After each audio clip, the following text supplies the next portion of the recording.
लोकप्रिय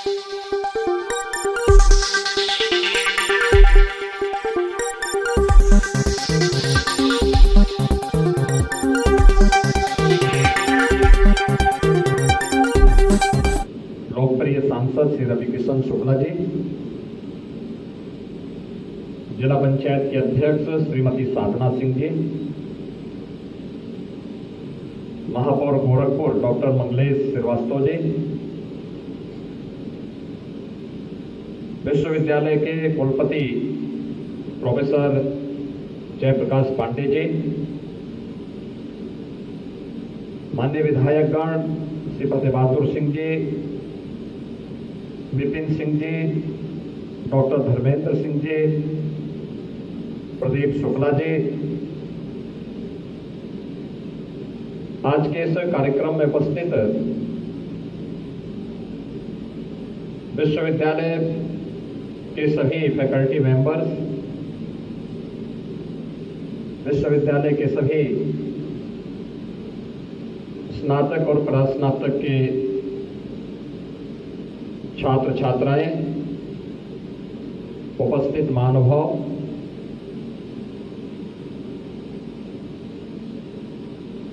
मदन मोहन मालवीय प्रौद्योगिकी विश्वविद्यालय को अपना नया प्रशासनिक भवन प्राप्त होने पर प्रदेश शासन की ओर से आप सबके प्रति मैं हृदय से बधाई देता हूं। विश्वविद्यालय विकास की नित नई ऊंचाइयों को प्राप्त करे, इसके लिए अपनी शुभकामनाएं भी देता हूं। आज का समय टेक्नोलॉजी का समय है और टेक्नोलॉजी का उपयोग राष्ट्र निर्माण में, लोक कल्याण में कैसे किया जा सकता है, आप जैसे सुधीजनों को इसके बारे में बहुत बताने की आवश्यकता नहीं है। आज जब हम लोग देशों की या प्रदेशों की रैंकिंग की बात करते हैं तो वह दो महत्वपूर्ण पहलू उसमें आती है। एक, अगर जब हम प्रदेश के अंदर निवेश की संभावनाओं की स्थिति क्या है, ईज ऑफ डूइंग बिजनेस की स्थिति क्या है, और इसको आगे बढ़ाने में, अपनी रैंकिंग को सुधार करने में हम कैसे सफल हो सकते हैं, टेक्नोलॉजी और सरकार के द्वारा समय पर उठाए गए कदम, प्रशासनिक तंत्र के द्वारा उसके क्रियान्वयन में की गई तत्परता अपने आप ही रैंकिंग को सुधारता है। इसका एक उदाहरण है, 2017 के पहले उत्तर प्रदेश की ईज ऑफ डूइंग बिजनेस की रैंकिंग अत्यंत खराब थी। लगभग 14वें नंबर पर उत्तर प्रदेश था। हमने रिफॉर्म किए, सिंगल विंडो पोर्टल बना करके निवेश मित्र के माध्यम से टेक्नोलॉजी को अपनाया और प्रशासनिक तंत्र को इस बात के लिए बाध्य किया कि वह टेक्नोलॉजी का बेहतर उपयोग करते हुए किए गए रिफॉर्म को समयबद्ध तरीके से जमीनी धरातल पर उतारे। परिणाम है, उत्तर प्रदेश की ईज ऑफ डूइंग बिजनेस की रैंकिंग में सुधार हुआ। 14 से नंबर 2 पर उत्तर प्रदेश आ गया।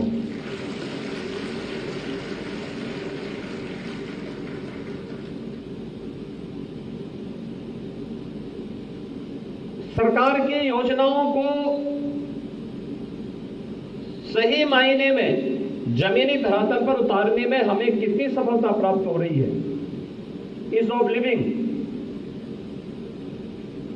उस व्यक्ति को शासन की योजनाएं प्राप्त हो रही कि नहीं हो रही है। टेक्नोलॉजी ने इस कार्य को बहुत आसान किया है। याद करिए, जब प्रधानमंत्री मोदी जी ने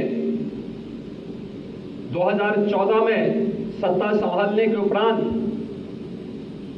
हर गरीब का अकाउंट, जनधन अकाउंट के माध्यम से खोलना प्रारंभ किया था, बहुत सारे लोग उस समय इसकी खिल्ली उड़ाते थे कि खाली अकाउंट खोल करके गरीबों का अपमान किया जा रहा है। इस प्रकार की टिप्पणी करके वह सरकार को कटघरे में खड़ा करने का प्रयास कर रहे थे, लेकिन उन्हें नहीं मालूम था कि इसकी अगली कड़ी क्या है। और उसके उपरांत जब प्रधानमंत्री मोदी जी ने सभी प्रकार के लेन देन, एक गरीब का हो, एक सामान्य नागरिक का हो, एक कर्मचारी का हो या एक व्यापारी का, डीबीटी के माध्यम से इस कार्यक्रम को आगे बढ़ाया, तो आज परिणाम हम सबके सामने है। डिजिटल पेमेंट ने एक नई क्रांति ला करके प्रत्येक नागरिक के जीवन में भी एक क्रांतिकारी परिवर्तन लाने में और उसको भ्रष्टाचार मुक्त व्यवस्था देने में एक बड़ी भूमिका का निर्वहन किया है। टेक्नोलॉजी डिजिटल इंडिया के प्रधानमंत्री जी के इस विजन को आगे बढ़ाने की दृष्टि से हो या फिर अपनी युवा शक्ति को दुनिया के अंदर, संजोग से भारत सबसे युवा देश है, यानी दुनिया के अंदर किसी एक देश में सबसे अधिक युवा निवास करते हैं, तो सौभाग्य से भारत है। और भारत में कोई प्रदेश है जिसके पास सबसे बड़ी युवा ताकत है, वह उत्तर प्रदेश है। उत्तर प्रदेश की 56% आबादी कामकाजी आबादी है और डिजिटल इंडिया का लाभ यह आबादी सर्वाधिक ले सकती है। डिजिटल इंडिया के इस क्रांतिकारी अभियान के साथ पीएम स्टार्टअप की नीति हो या पीएम मुद्रा की योजना, प्रदेश की 1 डिस्ट्रिक्ट 1 प्रोडक्ट की योजना हो या मुख्यमंत्री युवा स्वरोजगार योजना, इसने प्रत्येक युवा के जीवन में क्रांतिकारी परिवर्तन लाने का कार्य किया है। और आज उत्तर प्रदेश का अधिक से अधिक युवा इन योजनाओं के साथ जुड़ करके नए स्टार्टअप स्थापित कर रहा है। अभी 21 से 25 के बीच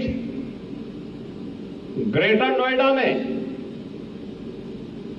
एक्सपो मार्ट में इंटरनेशनल ट्रेड शो का आयोजन किया गया था। दुनिया के 500 बायर्स उसमें उपस्थित हुए थे और आश्चर्य करेंगे कि 3 दिनों में, यानी 5 दिनों में, पहले दिन तो राष्ट्रपति जी उद्घाटन में आई थी, तो पहले दिन तो 21 को तो केवल उद्घाटन की औपचारिकता हो पाई थी, लेकिन 22 से लेकर 25 के बीच लगभग 4 लाख लोग वहां पर आए और उन लोगों ने वहां पे इनोवेशन को भी देखा, उत्तर प्रदेश के पोटेंशियल को भी देखा। उत्तर प्रदेश के तमाम संस्थानों ने और खासतौर पर टेक्निकल इंस्टीट्यूशंस ने अपने अपने स्टार्टअप वहां पर स्थापित किए थे। लोगों को आश्चर्य था, क्या ये सब उत्तर प्रदेश में हो रहा है? उत्तर प्रदेश की ताकत का एहसास जिन्हें नहीं, वे लोग उत्तर प्रदेश के नाम पर प्रश्न खड़ा करते थे, लेकिन आज कोई व्यक्ति प्रश्न नहीं खड़ा कर सकता, क्योंकि 2000 से अधिक एग्जीबिटर्स अकेले उत्तर प्रदेश से इस इंटरनेशनल ट्रेड शो में उपस्थित हुए थे और उस इंटरनेशनल ट्रेड शो के माध्यम से उत्तर प्रदेश की पोटेंशियल को वहां पर प्रस्तुत करने का कार्य कर रहे थे। तमाम हमारे तकनीकी विश्वविद्यालयों के इनोवेशन भी वहां पे स्थापित किए गए थे, जिसको दुनिया देख रही थी कि अच्छा ये ताकत है उत्तर प्रदेश में। और आज इसीलिए जब मदन मोहन मालवीय प्रौद्योगिकी विश्वविद्यालय में मुझे आने का अवसर प्राप्त हुआ है, ढेर सारी संभावनाएं आपके लिए हैं, पूरी दुनिया खुली हुई है। इसमें हम अपने आप को जितना समाज की आवश्यकता क्या है उसके अनुरूप किसी इनोवेशन के साथ जोड़ करके अपने रिसर्च को प्रभावी ढंग से आगे बढ़ाने का कार्य करेंगे, उसके परिणाम उतने ही अच्छे होंगे। लेकिन इसके लिए आवश्यक होगा कि आपको पहले इन बातों को ध्यान में रखना होगा कि आप अपने विश्वविद्यालयों को, आज हमारी जो सबसे बड़ी चैलेंज क्या है, जो हमारे इनोवेशन और रिसर्च के सेंटर होने चाहिए, वे सरकार निरपेक्ष और समाज से निरपेक्ष हो चुके हैं। हमें निरपेक्ष भाव से नहीं, निरपेक्षता केवल भ्रष्टाचार के प्रति होनी चाहिए, अव्यवस्था के प्रति होनी चाहिए, किसी भी अराजकता के खिलाफ होनी चाहिए। हमें सरकार की योजनाओं के सापेक्ष, समाज सापेक्ष एक सकारात्मक रूप के साथ आगे बढ़ने के लिए अपने आप को तैयार करना होगा और उसके परिणाम आने में फिर कोई देर नहीं लगेगी। आज मुझे प्रसन्नता है, राज्य सरकार ने जैसे तय किया, जब 2017 में मुझे उत्तर प्रदेश की बागडोर सौंपी गई, तब उत्तर प्रदेश के अंदर केवल 2 साइबर थाने थे, एक लखनऊ में और एक गौतम बुद्ध नगर में। आज हम लोगों ने उत्तर प्रदेश के अंदर हर जनपद में एक साइबर थाने की स्थापना करवा दी है। हर जनपद में, हर थाने में साइबर हेल्प डेस्क की स्थापना भी कर दी है। अब विश्वविद्यालयों को और तकनीकी संस्थानों की जिम्मेदारी बनती है कि अगर साइबर थाना बनने हैं तो टेक्निकल सपोर्ट के लिए आप उनके साथ एमओयू कर सकते हैं। जैसे गोरखपुर जोन के साथ आज मदन मोहन मालवीय विश्वविद्यालय ने यहाँ के एडीजी पुलिस के साथ में आज ये एमओयू करते हुए गोरखपुर जोन को तकनीकी सपोर्ट के लिए विश्वविद्यालय जैसे आगे आया है, मुझे लगता है कि इससे अच्छा आपके सामने दूसरा अवसर हो ही नहीं सकता कि जहां कार्य होना है वे भी इसी समाज में मौजूद हैं, जिनके लिए कार्य होना है वे भी यही मौजूद हैं, और जिन्हें कार्य करना है वे भी यहां मौजूद है। केवल इन कड़ियों को जोड़ने की आवश्यकता है और उन कड़ियों को जोड़ने का एक माध्यम प्रशासन बन सकता है, शासन बन सकता है, और उन्हीं कड़ियों को जोड़ने का यह माध्यम विश्वविद्यालयों को भी प्रोएक्टिव होकर के बनना पड़ेगा। ऐसा नहीं कि हम देखें या अपने को ये माने, रे साहब इससे हमें क्या लेना देना, हमें तो अपना प्रोजेक्ट पूरा करना था और प्रोजेक्ट पूरा करके फिर अपने को साइड कर लिए, इससे परिणाम नहीं आने वाले हैं। हमें परिणाम देने के लिए प्रोएक्टिव बनना पड़ेगा। समाज की आवश्यकता क्या है, उस आवश्यकता के अनुरूप इनोवेशन को आगे बढ़ाना। अगर आपने कोई अच्छा रिसर्च किया है, उसका स्टडी पेपर देने के साथ ही उसे पेटेंट करने की दिशा में आगे बढ़ा देना और फिर सरकार के साथ मिल करके उस कार्यक्रम को लेकर के आगे बढ़ जाना। मुझे लगता है आपको आगे बढ़ने से कोई रोक नहीं सकता, और आज तो हमें उस दिशा में आगे बढ़ना होगा। तकनीकी संस्थानों को अब उन घिसे पिटे कार्यक्रमों के साथ जो आज काफी पीछे छोड़ चुके हैं, उससे आगे बढ़ना होगा। इसमें हर एक क्षेत्र में नई संभावनाएं हैं। विश्वविद्यालयों को देखना होगा कि न्यू एज कोर्सेज को हम कैसे प्रभावी ढंग से अपने यहां लागू कर सकते हैं। और उत्तर प्रदेश में आज तो उत्तर भारत का सबसे बड़ा डाटा सेंटर भी उत्तर प्रदेश में बन चुका है। उस डाटा सेंटर के साथ हम कैसे अपने आप को जोड़ सकते हैं। देश का सबसे बड़ा रोबोटिक्स मैन्युफैक्चरिंग सेंटर वह उत्तर प्रदेश में बन चुका है। उसके साथ विश्वविद्यालय कैसे एमओयू करके अपने कार्यक्रमों को और अपने बच्चों को, अपने यहाँ के बच्चों को उनके साथ जोड़ सकता है, यह हमें प्रभावी ढंग से आगे बढ़ाना चाहिए। ड्रोन आज की आवश्यकता है, यह जीवन को और आसान कर सकता है।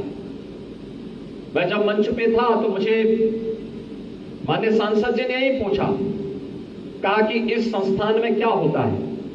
मैंने कहा यह एक टेक्निकल यूनिवर्सिटी है, यहां के जो स्नातक हैं, प्रास्नातक हैं, वे यहां से जब जाते हैं तो जो भी ऐसा कार्य है जो इंजीनियरिंग के फील्ड से जुड़ा हुआ है, वह सभी कार्य इन्हीं के माध्यम से आगे बढ़ता है। ये उस फील्ड की शुरुआत यहां से शुरू करते हैं और फिर ये लोग अलग अलग संस्थानों में जाकर के उन संस्थानों के कार्यक्रमों को आगे बढ़ाने में मदद करते हैं।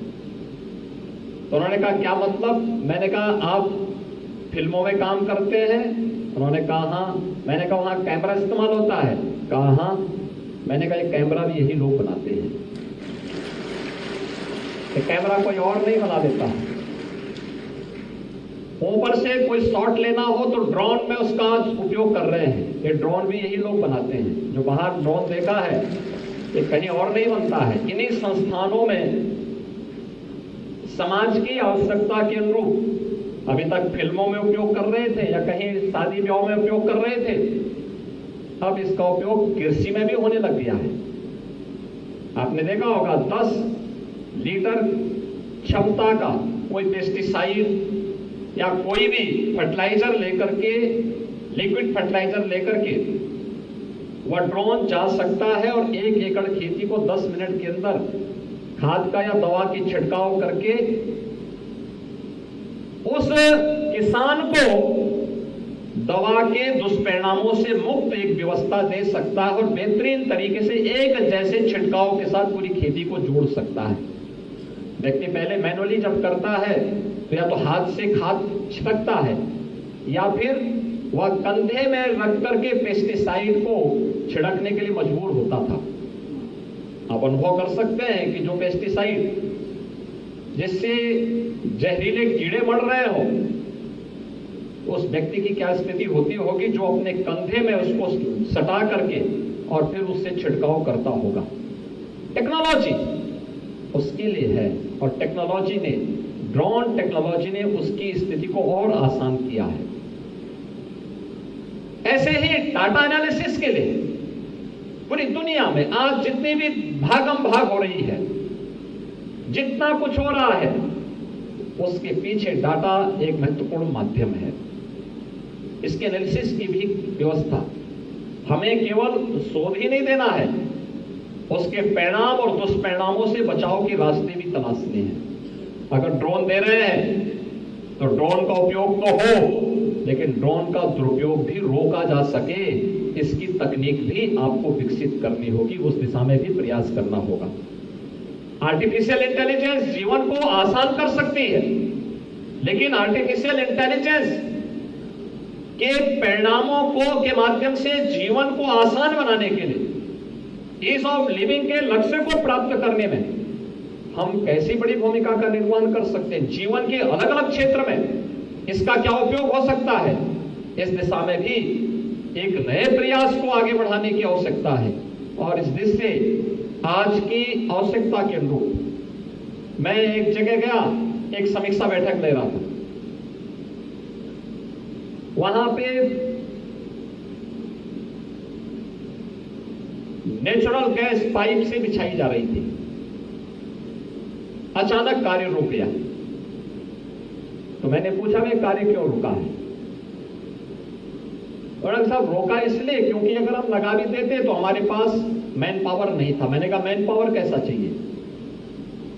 कहा कि हमें अच्छे ट्रेंड प्लम्बर चाहिए। इंजीनियर है लेकिन प्लम्बर नहीं है। आप सोचिए कि वर्तमान में प्रधानमंत्री जी जल जीवन मिशन के माध्यम से हर घर नल की योजना को क्रियान्वयन कर रहे हैं। हर घर तक शुद्ध पाइप पेयजल की स्कीम पहुंच रही है। अब पाइप पेयजल की स्कीम हर घर तक पहुंच रही है, तो पाइप पेयजल की इस स्कीम को प्रभावी ढंग से लागू करने के लिए अगर पानी पीना है तो पानी की बचत की आदत भी हमें डालनी पड़ेगी। और अक्सर होता क्या है, पानी खुला हुआ है तो खुला ही हुआ है, कोई बंद करने वाला नहीं होता है। कहीं पाइप लीक हो रहा है तो पानी वहां से निरंतर गिर रहा है, कोई उसको बंद करने वाला नहीं है। अगर हर गांव में ट्रेन प्लम्बर हो जाए और रेन वाटर हार्वेस्टिंग के साथ या जल की एक एक बूंद पानी के साथ जोड़ने के लिए हम लोगों को प्रेरित कर सकेंगे तो यह योजना लंबे समय तक लोगों के जीवन में परिवर्तन करने का एक माध्यम बन सकती है, बहुत बड़ा माध्यम बन सकती है। लोगों की क्वालिटी ऑफ लाइफ देने में यह योजना सफल हो सकती है और उस कार्यक्रम के साथ हर नागरिक को जुड़ना चाहिए। लेकिन तकनीकी सपोर्ट के लिए हमारे तकनीकी संस्थानों को इसमें आगे आना चाहिए। आवास की सुविधा आज हर व्यक्ति की आवश्यकता है, हर व्यक्ति को आवास चाहिए, लेकिन आवास की तकनीक भी हम कैसे आसान कर सकते हैं, जल्दी घर बन सके, सस्ते में घर बन सके, हाई राइज बिल्डिंग बन सके, इसके लिए भी नई तकनीक विकसित करने के लिए कार्यक्रम को आप आगे बढ़ा सकते हैं। और जहां कहीं कुछ अच्छा कर रहे हैं वहां जाकर के उसे देखना, फिर उसमें सुधार की क्या गुंजाइश हो सकती है, अपनी लेबोरेटरी में आकर के उस कार्यक्रम को आगे बढ़ा देना। गोरखपुर हो या फिर प्रदेश के अलग अलग क्षेत्र, आपने देखा होगा हम लोगों ने 10 से 12 फरवरी 2023 को उत्तर प्रदेश का ग्लोबल इन्वेस्टर समिट किया था। ग्लोबल इन्वेस्टर समिट प्रदेश के अंदर 36 लाख करोड़ रुपए के निवेश के प्रस्तावों को लाने में सफल हुआ, लेकिन 36 लाख करोड़ के निवेश के प्रस्तावों को जमीनी धरातल पर उतारने के लिए हम लोगों को जिन कार्यक्रमों को आगे बढ़ाना है उनमें सबसे पहली आवश्यकता तो ये कि इतना ट्रेन्ड मैन पावर जो भी वहां के लिए योग्य मानव संपदा की आवश्यकता है, क्या उसको देने के लिए हमारी तकनीकी संस्थान आगे बढ़ पाएंगे। मैं गीडा में अभी हाल ही में एक कार्यक्रम में गया था और मैं वहां देख रहा था लोगों की आवश्यकता है, ट्रेन्ड मैन पावर आवश्यकता है, लेकिन ट्रेन्ड मैन पावर नहीं मिल पाता है। अगर हम लोकल स्तर पर अपना तकनीकी सहयोग गीडा प्रशासन के साथ मिलकर के वहां पर किसी ऐसे संस्थान को जहां पे सर्टिफिकेट और डिप्लोमा के कार्यक्रम भी इसके साथ चले और फिर इंडस्ट्री की रिक्वायरमेंट के हिसाब से उसकी आपूर्ति करने में हम भी अपना तकनीकी सपोर्ट करेंगे तो आपको भी विश्वविद्यालय की अतिरिक्त आमदनी भी होगी, लेकिन साथ साथ योग्य और ट्रेन्ड मैन पावर पहले दिन से आपको वहां पर उस इंडस्ट्रीज के लिए उपलब्ध हो जाएंगे। प्रदेश सरकार ने इस दिशा से हर इंडस्ट्री के लिए एक व्यवस्था और भी की है। बहुत सारे लोग ऐसे होते हैं, बच्चे ऐसे होते हैं जिनकी परिवारों की आर्थिक स्थिति ऐसी नहीं होती कि वे अपने सर्टिफिकेट, डिप्लोमा या डिग्री कोर्स को आगे बढ़ा सके। नेशनल एजुकेशन पॉलिसी ने जहां इन संभावनाओं को आगे बढ़ाने में मदद की है, वहीं पीएम इंटर्नशिप की स्कीम और सीएम इंटर्नशिप स्कीम इसमें बड़ी मददगार हो सकती है। हर उस जो 3 महीने 6 महीने के किसी सर्टिफिकेट कोर्स के साथ जो युवा जुड़ना चाहता है, 1 साल के किसी सर्टिफिकेट या डिप्लोमा कोर्स के साथ कोई जुड़ना चाहता है, इसके लिए इंडस्ट्री के साथ या वहां के प्रशासन के साथ हमारे एमओयू अत्यंत मददगार हो सकते हैं। और मुझे प्रसन्नता है मदन मोहन मालवीय प्रौद्योगिकी विश्वविद्यालय इस दिशा में इन प्रयासों को आगे बढ़ाने के लिए पूरी सकारात्मक ऊर्जा के साथ कार्य कर रहा है। यहां से निकले हुए स्नातक और परास्नातक देश और दुनिया के अत्यंत प्रतिष्ठित संस्थानों में जाकर के कार्य कर रहे हैं। हमारा प्रयास होना चाहिए कि प्रधानमंत्री जी ने जो एक प्लेटफॉर्म देश के सभी युवा टेक्नोक्रेट को उपलब्ध करवाया है, उसके लिए मदन मोहन मालवीय प्रौद्योगिकी विश्वविद्यालय के सभी युवा साथी भी अपने आप को तैयार करेंगे, उस योग्य अपने आप को तैयार करेंगे कि वे अपने देश के लिए प्रधानमंत्री जी के मेक इन इंडिया के कार्यक्रम को आगे बढ़ाने में अपना योगदान देने में पूरी प्रतिबद्धता के साथ कार्य करेंगे। तो मुझे लगता है कि विश्वविद्यालय पूरी तत्परता के साथ, एक प्रभावी भूमिका के साथ, जिस महापुरुष के नाम पर इस विश्वविद्यालय की स्थापना हुई है, उस महापुरुष की भावनाओं के अनुरूप आगे बढ़ने में यह विश्वविद्यालय आपको मदद कर पाएगा। आज के इस अवसर पर आपका नया प्रशासनिक भवन बना है। आपका प्रशासनिक भवन आपने देखा होगा, एक हाईटेक भवन है। उसमें आज के अनुरूप जो नया पन दिया जा सकता था, ऊर्जा बचत से लेकर के, भवन के निर्माण से लेकर के, भवन की तकनीक को लेकर के, वह सब कुछ करने का एक प्रयास किया गया है।